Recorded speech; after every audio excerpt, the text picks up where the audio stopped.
Hello बच्चों। तो आप देख रहे हैं एमजेड क्लासेस और मैं आप लोगों के बीच में आज मैथ्स का सॉल्यूशन लेकर आया हूँ। तो मैं उम्मीद करता हूँ कि आप लोग इस वीडियो को पसंद करेंगे और ज़्यादा से ज़्यादा लोगों के बीच में शेयर करेंगे। ठीक है, तो चले बिना देरी किए हम लोग अपने इस मैथ्स के क्लास के सॉल्यूशन को स्टार्ट करते हैं।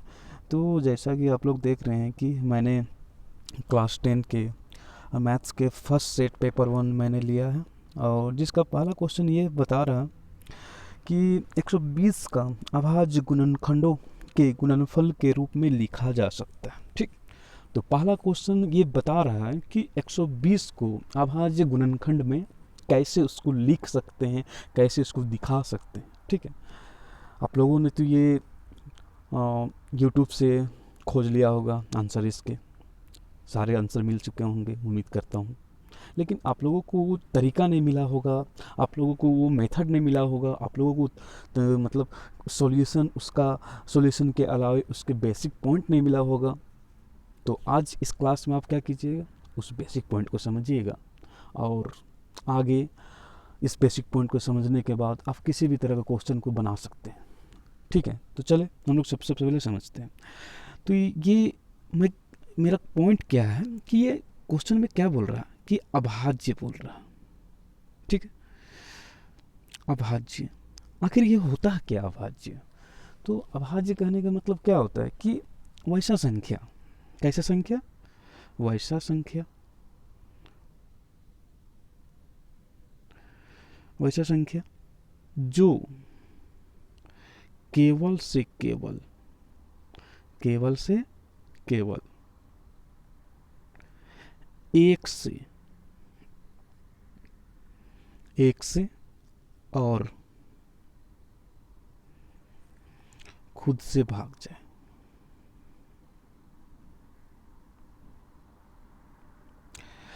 ये हुआ मेरा अभाज्य संख्या। कि बताना चाह रहा है कि अभाज्य संख्या क्या बोल रहा है कि वैसा संख्या जो केवल एक से भाग जाए, खुद से भाग जाए, तो वो संख्या मेरे क्या कहलाते हैं, अभाज्य संख्या कहलाते हैं। ठीक है, तो पहला पॉइंट ये हम लोगों को समझना चाहिए कि अभाज्य संख्या क्या होता है। तो जैसा कि आप लोगों को पता है कि काउंटिंग जब हम लोग पढ़ते हैं, गिनती पढ़ते हैं, तो सबसे पहले हम लोगों को आता है, गिनती में क्या आता है, 1 2 3 4 5। ठीक है, इस तरह से गिनती आपके 100 तक जाते हैं। तो इसमें हम लोगों का सबसे पहला नंबर देखें कि ये संख्या क्या होती है। एक केवल खुद से भाग जाता है, इसके अलावा किसी भी नंबर से भाग जाने वाला नहीं। एक खुद से ही भाग जाता है और किसी से भाग नहीं जाता है। तो उस हिसाब से मेरा ये अभाज्य संख्या नहीं हुआ। अब देखें दो के बारे में थोड़ा डिस्कशन करते हैं। तो दो क्या है कि दो एक का पहाड़ा में आता है और दो खुद का पहाड़ा में आता है, मतलब एक दूनी दो और दो एक का दो। फिर देखें मतलब ये अभाज्य संख्या हो गया।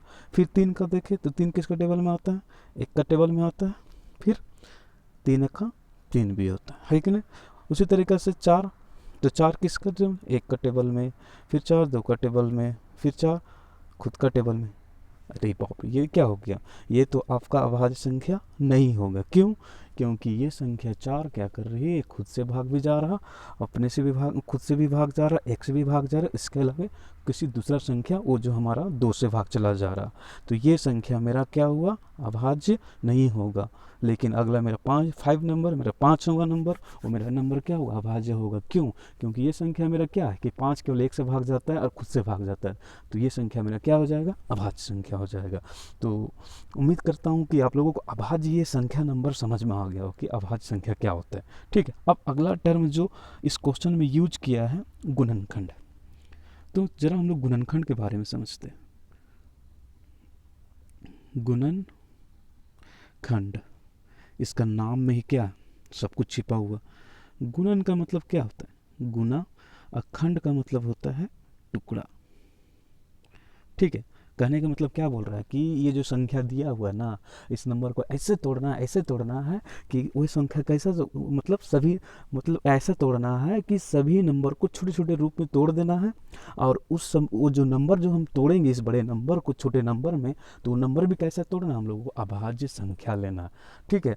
और सभी संख्याओं के बीच में हमको क्या करना है, ये गुना का साइन इस्तेमाल करना है। तो यही टर्म हम लोग का पूरा टर्म कहलाता है अभाज्य गुणनखंड, है कि नहीं। तो चलिए हम लोग सबसे पहले अब इसका काम करते हैं, जो काम करना चाहिए जो क्वेश्चन में बोला है, ठीक है। तो आप लोग देख रहे हैं कि मेरा कौन सा संख्या दिया है, 120। अब 120 का हम लोग अभाज्य गुणनखंड कहते हैं। थोड़ा सा पेन चेंज कर लेता हूँ, रेड कलर का, थोड़ा अच्छा से दिखाई पड़ेगा आपको, समझ में आएगा।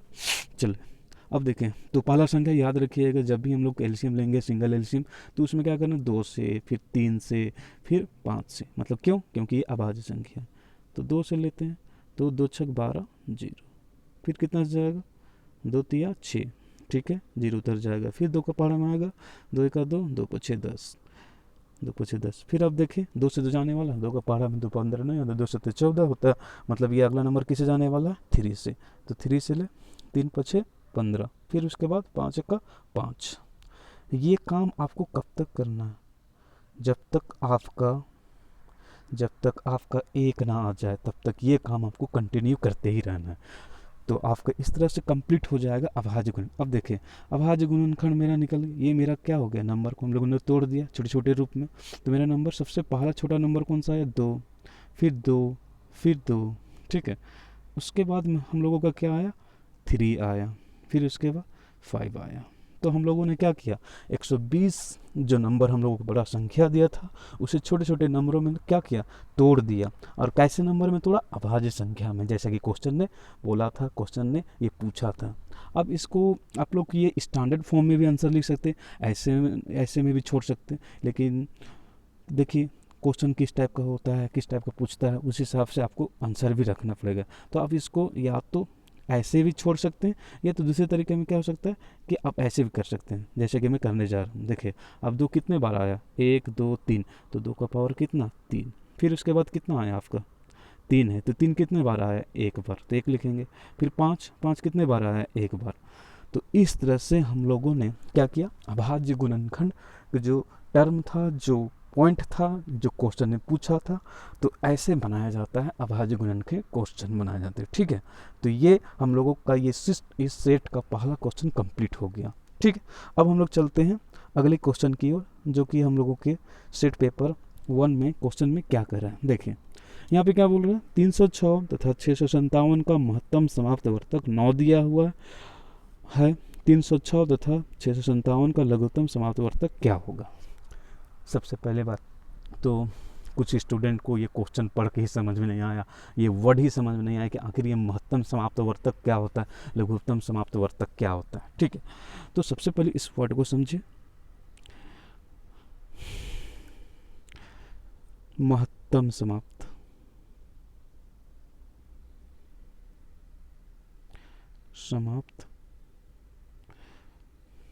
महत्तम समाप्त वर्तक को हम लोग क्या बोलते हैं, HCF बोलते हैं, ठीक।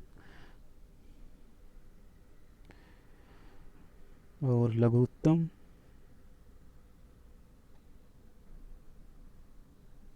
समाप्त वर्तक को LCM बोलते हैं, ठीक है। तो ये जो टर्म है, ये महत्तम समाप्त वर्तक वर्ड यूज किया गया HCF के लिए, और लघुत्तम समाप्त वर्तक यूज किया गया LCM के लिए, ठीक है। तो इस क्वेश्चन को बनाने से पहले हम लोगों को एक फॉर्मूला के बारे में जानना जरूरी है, ठीक है। जब भी क्या, जब भी आप लोगों को दो संख्याओं के बीच का या दो संख्या का HCF या LCM निकालने के लिए बोले, या HCF या LCM दिया हुआ है और एक संख्या दिया हुआ, पहली संख्या, और दूसरी संख्या आपको निकालने बोल रहा है, ये ऐसा भी हो सकता है कि दोनों संख्या दिया हुआ है और पहले HCF निकालने बोलेगा और LCM भी दिया हुआ, तो उस कंडीशन में आपको क्या करना पड़ेगा, तो उस कंडीशन में होगा कि आपको जो मैं फॉर्मूला बताने जा रहा हूँ उस फॉर्मूला का इस्तेमाल करना है। वो फॉर्मूला क्या है कि A गुना B, ठीक है, बराबर होता है HCF गुना LCM। ये जो फॉर्मूला है, इस फॉर्मूला को आपको यूज करना और ये फॉर्मूला कब इस्तेमाल करना है, जब आप लोगों को दो संख्याओं के एचसीएफ या एलसीएम निकालने की बात करें तो यही फॉर्मूला का इस्तेमाल करना। अब लोग सोच रहे होंगे कि सर ये ए क्या होता है, बी क्या होता है। तो ए क्या होता है, कोई पहला संख्या मान लेते हैं, कुछ भी हो सकता है, 2 4 8। दूसरा संख्या बी क्या होता है, हमारी दूसरी संख्या होता है। ठीक है, जैसा कि आप लोग क्वेश्चन को पढ़ें तो क्वेश्चन में क्या दिया हुआ है कि 306 तथा 657। 306 मतलब पहली संख्या हमको कितना दिया हुआ, 306। दूसरी संख्या हम लोगों को कितना दिया हुआ है, 657। अब आगे क्वेश्चन में क्या बोलता है, का महत्तम समाप्त वर्तक, मतलब आपको पता चल चुका है कि एचसीएफ मतलब क्या, 9 दिया है। अब क्या क्वेश्चन में बोल रहा है कि 306 तथा लघुतम समाप्त वर्तक ज्ञात करें या पता करें। तो एलसीएम हम लोगों को निकालने बोल रहे है कि नहीं टकला। तो टकला अब हम लोग चलते हैं, थोड़ा सा आगे देखते हैं कैसे बनाते हैं। बस वही फॉर्मूला इस्तेमाल करना है टकला, अगर कुछ भी नहीं करना, एकदम फाड़ देना, समझ में आ रहा ना। तो ए गुना बी बराबर एचसीएफ गुना एलसीएम। ठीक, तो पहली संख्या हम लोगों को कितना दिया हुआ, 306। दूसरी संख्या कितना दिया हुआ, 657।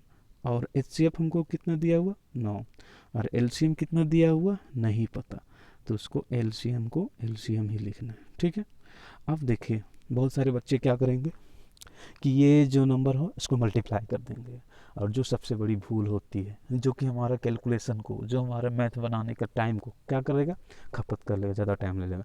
तो हम लोगों को ये मल्टीप्लाई नहीं करना है, हम लोगों को क्या करना है, इसको जैसा है वैसे ही रहने दो। कहने का मतलब समझते हैं ना, जो जैसा है वैसे ही रहेगा। अब देखिए ये जो मेरा 9 यहाँ पे कैसा है, ये मल्टीप्लाई में एलसीएम के साथ, तो ये इधर आके किस रूप में हो जाएगा, बट्टा में हो जाएगा। अब मेरे पास उधर क्या बचेगा, एलसीएम बचेगा। जब एलसीएम बचेगा अब इसको काटना और कुछ नहीं करना। अब देखिए यहाँ पे 306 नीचे 9, डायरेक्ट 9 से काट सकते हैं, ये जैसे आपकी मर्जी, जिससे काटना काटे। मैं क्या करता हूँ, मुझे 9 का पढ़ा आता है तो मैं 9 से काट ले रहा हूँ।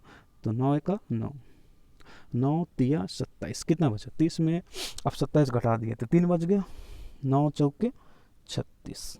ठीक, चले अब मेरे पास कितना आ गया, अब मेरे पास नीचे तो कुछ बचा नहीं। अब ऊपर में मेरा कौन सा नंबर आपको दिखाई पड़ रहा, 34 गुना 657। अब इसको आप गुना कर दे और आपके पास आंसर आ जाएगा। मैं आपको शॉर्ट में भी आंसर लाना बताता हूँ कैसे। देखें, आपको गुना करना है 34 और 657 को। अब नंबर को गुना करें, 7 को गुना करें तो 7 चौके कितना होता है, 28 होता है। 28 के 8, हासिल कितना बच गया, 2। आप देखिए आपके ऑप्शन में कौन सा ऐसा संख्या है, option number A B C D किस में है जिसकी लास्ट संख्या 8 आ रही है, बताइए। तो आप देख रहे हैं कि ऑप्शन नंबर बी आपकी लास्ट संख्या कितनी दे रही है, 8, और आपका आंसर भी आने वाला है लास्ट में 8। कहने के मतलब और कहीं पे 8 के अलावा कोई और कहीं पे आपको किसी भी ऑप्शन में 8 नज़र आ रहा है, नहीं आ रहा है ना। कहने का मतलब क्या है कि अब मेरा जो आंसर है हमको टोटली पूरा फाइनल आंसर नहीं लाना, पूरा फाइनल गुना नहीं करना। हम लोगों को ने देख लिया कि जो मेरा आंसर आने वाला लास्ट डिजिट कितना आने वाला, 8, और मेरा ऑप्शन में भी क्या दे रहा, एक जगह मात्र बी में 8 दे रहा, तो उस हिसाब से मेरा क्या हो गया, बी ऑप्शन सही हो गया, समझे। तो इस तरह से आप अपने टाइम को भी बचा सकते हैं, कैलकुलेशन करने का मतलब आप फास्ट कर सकते हैं। तो जो इस जगह का जो काम क्या करते हैं, कुछ लोग करते हैं क्या कि आप लोग यहाँ पे पूरा मल्टीप्लाई करने लगते हैं, यहाँ पे इस जगह पे पूरा मल्टीप्लाई करके मल्टीप्लाई करते हैं, फिर उसके बाद काटते हैं, अब फिर नीचे वाला पोजीशन में भी वही काम चलता है। तो ये काम नहीं करना है, ये सारी गलती नहीं करता है। अब ये सब स्मार्ट लोग जो होते हैं ना, वो ये इस टाइम को बचाते हैं, ठीक है। तो मैं भी चाहता हूँ कि आप भी उस तरीके से काम करें और अपने टाइम को बचाएं और उस किसी और क्वेश्चन में वक्त दें, है कि नहीं। चले, इस तरह से हम लोगों ने 2 क्वेश्चन कंप्लीट किया। अब हम लोग चलते तीसरे क्वेश्चन की ओर, ठीक है। तो चले हम लोग तीसरे क्वेश्चन की ओर चलते हैं।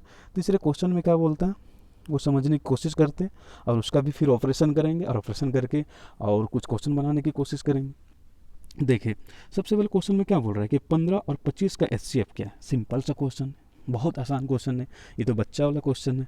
बोल रहे 15 और 25 का एचसीएफ आपको केवल निकालना, केवल से केवल। तो आपको यहाँ पे पिछले वाला जो मैंने फॉर्मूला बताया उसमें क्या होता था कि आपको पहली संख्या दूसरी संख्या पता होती थी, या तो एचसीएफ पता होती थी और एलसीएम निकालने बोलता था तो वो फॉर्मूला लगाते। लेकिन इस क्वेश्चन में मात्र 2 संख्या दिया हुआ है और आपको बोल रहा है कि आप एचसीएफ निकालें, तो वही बचपन वाला फॉर्मूला लगाइए और निकाल लीजिए, आपके आंसर हाथ में आ जाएगा। मैं आप लोगों को तीन तरीका से एचसीएफ निकालने सिखाने जा रहा हूँ, ठीक है। सबसे पहली संख्या, जैसे कि हम लोगों को 15 और 25, 15 और 25 का आप एचसीएफ कैसे निकाल सकते हैं। तो पहला मेथड 1 के बारे में बताना, ठीक है। कुछ नहीं करना है, आप लोगों को 15 को लिखें। अब 15 का अभाज्य गुणनखंड करें कि आप 15 को अभाज्य गुणनखंड करें तो 15 किसका टेबल में आ जाता है। सबसे पहले आप 3 से ले, 3 पछे 15, 5 का 5। तो आपको 15 को जब तोड़े तो क्या क्या निकल के आया, आपका 3 और 5 निकल के आया। आप 25 को तोड़ें तो 25 का तोड़िएगा तो क्या होगा, 5 पछे 25, 5 का 5, मतलब क्या हो रहा कि 5 गुनी 5। एचसीएफ में क्या होता है, इसको हम लोग अभाज्य गुणनखंड विधि बोलते हैं। एचसीएफ में क्या होता है कि किसी जो भी संख्या दिया गया उसको अभाज्य गुणनखंड में व्यक्त करें, उसको तोड़े मड़ोड़े जो करना करें। अब उसमें देखें कि कौन कौन सा संख्या मिल रहा है। अगर 2 संख्या दिया है तो दोनों संख्या में देखना कौन कौन सा संख्या मिल रहा है। अगर 3 को संख्या दिया तो तीनों संख्या में कौन कौन मिल रहा है उसको देखना।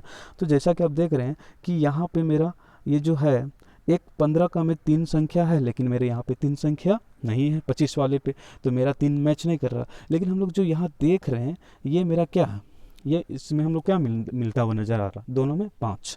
जो भी संख्या दोनों में मिले, तीनों में मिले, वही संख्या मेरा क्या होता है, एचसीएफ।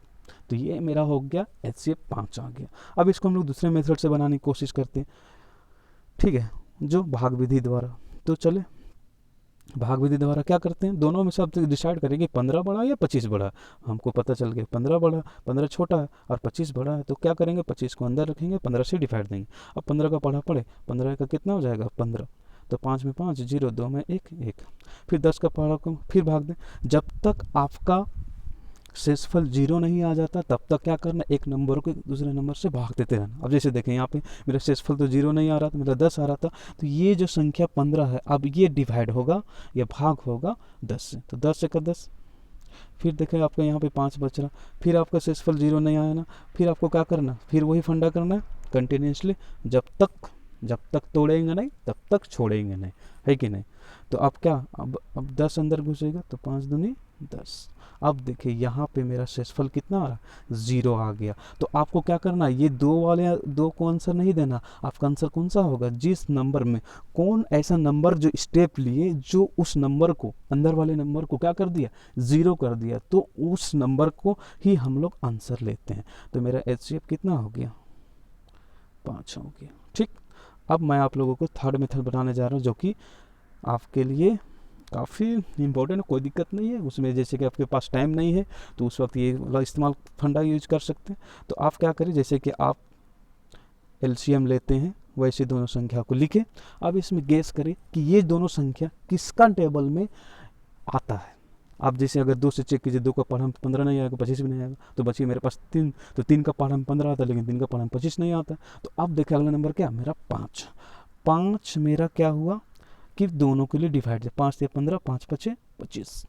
एचसीएफ में जो हम लोग फर्स्ट स्टेप में देखे थे, फर्स्ट स्टेप में क्या था हम लोगों का, फर्स्ट स्टेप में हम लोग किसको लिखते थे, एचसीएफ, जो दोनों में मिले उसी को एचसीएफ लिखते थे। अब देखिए सेम वही उसी का बस थोड़ा सा यूज करना है। अब देखिए यहाँ पे देखिए ये जो मेरा है ये 5 ये संख्या है जो क्या कर रहा है, 15 को भी भाग दे रहा और 25 को भी भाग दे रहा। तो इसमें एचसीएफ कैसे पता करते हैं कि वैसा संख्या जो अंदर के सभी संख्या को एक साथ भाग देता है वही मेरा क्या होता है, एचसीएफ होता है, ठीक है। तो उस हिसाब से मेरा क्या हो गया, एचसीएफ 5 हो गया। मतलब हम लोगों ने क्या किया, एक क्वेश्चन को 3 तरीके से बनाने सीखा। पहला क्या हुआ कि हम लोगों को क्या किए कि अभाज्य गुणनखंड के रूप में बनाने सीखे, फिर उसको हम लोग क्या किए भाग के रूप में, फिर अभी हम लोगों ने ये डायरेक्ट मेथड के। चलो एक क्वेश्चन हम कर लेते हैं इसके अलावा। ताकि आप लोगों को भी समझ में आ जाए। जैसे मान के चलिए मैं क्वेश्चन लेता हूँ 8 ले लेता हूँ और 12 ले लेता हूँ। अब इसका हम लोग क्या करते हैं, डायरेक्ट मेथड से एचसीएफ निकालते हैं, ठीक है। तो 8 12 चेक करें कि किसका टेबल में आता है, हमको पता है 2 का टेबल में आने वाला है, 2 चौके 8, 2 छक 12। फिर किसका वाला है, 2 दूनी 4, 2 तिया 6। अब क्या होगा, किसी के टेबल में आने वाला है, नहीं आने वाला, नहीं आने वाला। अब देखिए अब एचसीएफ कैसे लिखेंगे, तो एचसीएफ बराबर क्या हो जाएगा, अब देखिए यहाँ का 2 ये दोनों को भाग दे रहा, मतलब हम लोग को 2 यहाँ से आएगा। फिर यहाँ पे 2 आ रहा है जो 4 और 6 को पूरा पूरी दे रहा, तो वो भी 2 आ रहा। अब इस दोनों को गुणा कर दे, यही मेरा एचसीएफ हो जाएगा, ठीक है। तो फाइनली आज हम लोगों ने क्या किया, 3 क्वेश्चन कंप्लीट कर लिया। उम्मीद करता हूँ कि आप लोगों को अच्छा लग रहा होगा। अब चलते हैं हम लोग चौथे क्वेश्चन की ओर, ठीक है। क्वेश्चन में क्या बोल रहा कि एक प्राकृतिक संख्या का अभाज्य गुणनखंड उसके गुणनखंडों को क्रम को छोड़ते हुए कैसा हल होता है। तो इसका तो आंसर हम लोगों को डायरेक्ट ही पता रखना पड़ेगा कि इसमें क्या होगा, अद्वितीय हल, मतलब ऑप्शन बी हम लोगों को याद रखना पड़ेगा, ठीक है।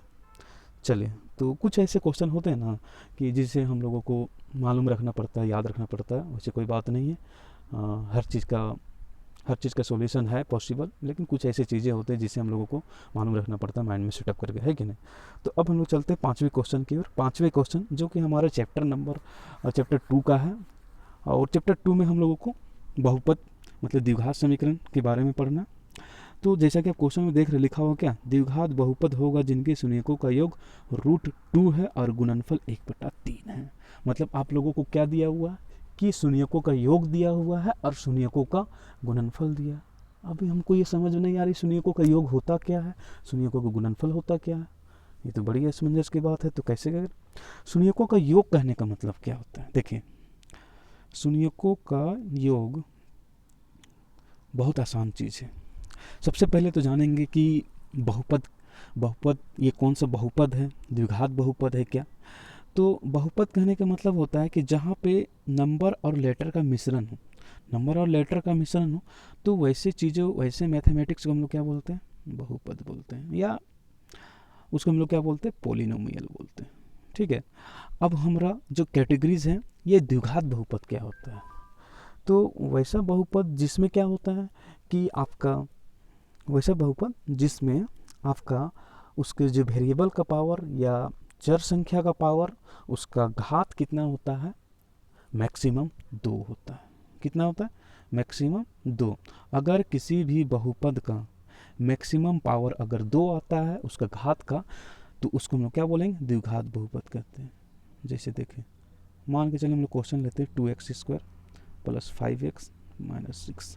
तो आप इसमें देख रहे हैं कि मेरा यहाँ पे जो मेरा चर संख्या है, वेरिएबल है, वो मेरा कौन सा यूज कर रहे हैं, x। और x का मेरा यहाँ पे कितने पावर आ रहे हैं, एक आ रहा और एक 2 आ रहा, जो कि हमारा क्या मैक्सिमम पावर कितना आ रहा है, दोनों में से बड़ा कौन है, 2। तो इस हिसाब से क्या होता है कि जैसे कि मैंने बताया कि द्विघात बहुपद किसको बोलते हैं, कि ऐसा बहुपद जिसका चर संख्या का पावर कितना, घात कितना होना चाहिए, 2। तो वैसे संख्या को हम लोग क्या बोलते हैं, द्विघात बहुपद बोलते हैं, ठीक है। अब द्विघात बहुपद हम लोगों ने तो जाना, लेकिन आप एक समीकरण याद रखिएगा, क्योंकि ये हर बार क्वेश्चन में पूछा जाता है। ax² bx + c = 0। आपका यहाँ माइनस भी हो सकता है, यहाँ भी माइनस हो सकता है, इधर भी माइनस हो सकता है। और जहाँ पे a का मान, b का मान और c का मान आपका क्या हो सकता है, इंटीजर हो सकता है, रेशनल भी हो सकता है, ठीक है। तो ये द्विघात समीकरण का फॉर्मूला है जो डायरेक्ट क्वेश्चन में पूछा जाता है, ठीक है। अब इस इक्वेशन को सॉल्व करके हम लोग क्या करते हैं, x का 2 वैल्यू लाते हैं, मतलब चर संख्या के 2 मान निकालते हैं, ठीक है। चर संख्या का मान वो तो आपका a भी हो सकता है, b भी हो सकता है, मतलब 2 मान निकाला जाता है। उसी चर को, उसी जो एक चर का जो मान निकालते हैं, उस चर के मान को ही हम लोग क्या बोलते हैं, शून्यक बोलते हैं, ठीक है, शून्यक बोलते हैं। तो हम लोग क्या करते हैं, अब एक क्वेश्चन करते हैं ताकि आप लोगों को समझ में आ जाएगा चर, अचर और शून्यक क्या होता है, ठीक है। तो देखिए क्वेश्चन लेते हैं। तो मैं क्वेश्चन लेता हूँ, आपका देख समझ लीजिए, x² 5x + 6 = 0। अब इस संख्या को हमको क्या करना है, शून्यक पता करना है। शून्यक कैसे पता करेंगे, आप लोगों को पता है, गुणनखंड विधि के द्वारा। तो क्या करते हैं, लास्ट नंबर का एलसीएम लीजिए। लास्ट नंबर का लेते हैं, तो 2 × 3 = 6, 3 × 3। अब इस दोनों संख्याओं को ऐसा एडजस्टमेंट करना है कि जोड़ने पे या घटाने पे बीच वाले के बराबर आना चाहिए और गुना करने पे लास्ट वाले के बराबर आना चाहिए। तो जैसा कि हम लोगों ने 6 का एलसीएम लिया तो 2 और 3 आया। अब 2 और 3 को जब हम लोग क्या करते हैं, जब उसको जोड़ते हैं तो हम लोग 5 के बराबर आता है और गुना करने पे 6 के बराबर भी आता है। मतलब हम लोग को पता चल गया इस 5x को रिप्लेस कैसे करेंगे, मतलब हटाएंगे उसको कैसे, 2x प्लस 6x बराबर 0। ठीक है, चले अब इसमें से देखिए कॉमन निकाले, इसमें से कॉमन निकाले, तो यहाँ पे देख रहे हैं कि अब x कॉमन निकाल सकते तो आपको क्या बचा, एगो x बच गया और यहाँ पे 2 बच गया। फिर यहाँ से क्या कॉमन निकलने वाला है, आपका 3 कॉमन निकल गया। अब यहाँ पे क्या बच गया, x, और यहाँ पे 3 दूनी 6 बराबर 0। अब यहाँ पे देख रहे हैं कि आपका ये कॉमन फिर से निकल गया, तो x प्लस 2 और ये आपका क्या बच गया, x प्लस 3, मतलब यहाँ से यहाँ तक इक्वल टू 0 लेके चलना। एक बार क्या करना है, एक बार आपको इसको 0 करना है, एक बार उसको 0 करना है। तो क्या करेंगे, इंडिया पाकिस्तान कर देंगे, बंटवारा होने वाला है इंडिया पाकिस्तान। ठीक है, तो इधर आपका क्या हो गया, x प्लस 2, तो उधर जाके क्या हो जाएगा, -2। एक आपका ये निकल गया, x बराबर उधर जाके क्या हो जाएगा, -3। मतलब हम लोगों को 2x का वैल्यू आया, जैसे मैंने आप लोगों को फॉर्मूला की स्टार्टिंग में ही बताया था कि मतलब x का 2 मान निकलता है, वो मान आपका प्लस में भी हो सकता है, माइनस में हो सकता है। तो ये जो पहला मान आता है, ये जो आपका जो मान आया, इसी चीज़ को हम लोग क्या बोलते हैं, शून्यक बोलते हैं। ठीक है, इसको हम लोग क्या बोलते हैं, शून्यक बोलते हैं। और इसी शून्यक को हम लोग एक दूसरा नाम देते हैं अल्फ़ा, पहले वाले को, और दूसरे वाले को बीटा नाम देते हैं। ठीक है, तो हम लोगों का एक फॉर्मूला है, जब हम लोगों को शून्यक दिया हुआ रहता है और उससे द्विघात बहुपद बनाने बोलता है, तो हम लोग इस फॉर्मूला का यूज करते हैं, अल्फ़ा प्लस बीटा बराबर -b/a। फिर उसके बाद एक फॉर्मूला होता है अल्फ़ा इंटू बीटा बराबर c/a। ये दोनों फॉर्मूला आप लोगों को याद रहेगा, तो आप लोग आसानी से क्या कीजिएगा, द्विघात बहुपद बना सकते हैं। ठीक है, चले अब हम लोगों ने बहुत बेसिक कर ली। अब हम लोग उसको क्वेश्चन करते हैं जो हम लोगों को क्वेश्चन में दिया हुआ। ठीक है, देखिए क्वेश्चन में हम लोगों को क्या दिया हुआ कि शून्यकों का योग, मतलब अल्फ़ा प्लस बीटा बराबर कितना दिया हुआ, √2, और अल्फ़ा इंटू बीटा बराबर हमको कितना दिया हुआ, 1/3। कहने का मतलब देखिए शून्यकों का योग को हम लोग क्या बोलते हैं, अल्फ़ा प्लस बीटा। देखिए योग मतलब क्या, प्लस, और गुणनफल का मतलब क्या होता है, गुना चिन्ह, मतलब 2 नंबर के बीच में गुना चिन्ह, और अगर प्लस रहे तो शून्यकों का योग मतलब गुना रहे तो अल्फा इंटू बीटा। ठीक है, ये क्वेश्चन हम लोगों को दिया हुआ था। अब इसका हम लोग सॉल्यूशन करते हैं। तो आप लोगों को जैसा पता है कि अल्फ़ा प्लस बीटा बराबर क्वेश्चन में क्या दिया हुआ, √2, और हम लोग खुद से फॉर्मूला क्या जानते हैं, अल्फ़ा प्लस बीटा का -b/a बराबर √2। ठीक है, चले इसके नीचे कुछ नहीं तो कितना, 1।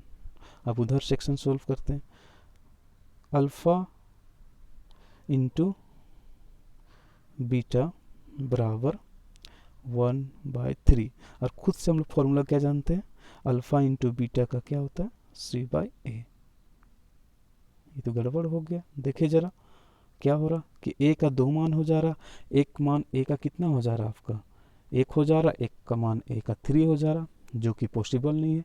तो हम लोग को क्या करना पड़ेगा, दोनों को बराबर करना पड़ेगा। अब बराबर कैसे करेंगे, आप लोगों को पता होगा कि जब आप किसी भी संख्या में, किसी परिमेय संख्या में या किसी रेशनल नंबर में अगर आप सेम नंबर से ऊपर नीचे अगर मल्टीप्लाई करते, उस नंबर में कोई बदलाव नहीं होता है।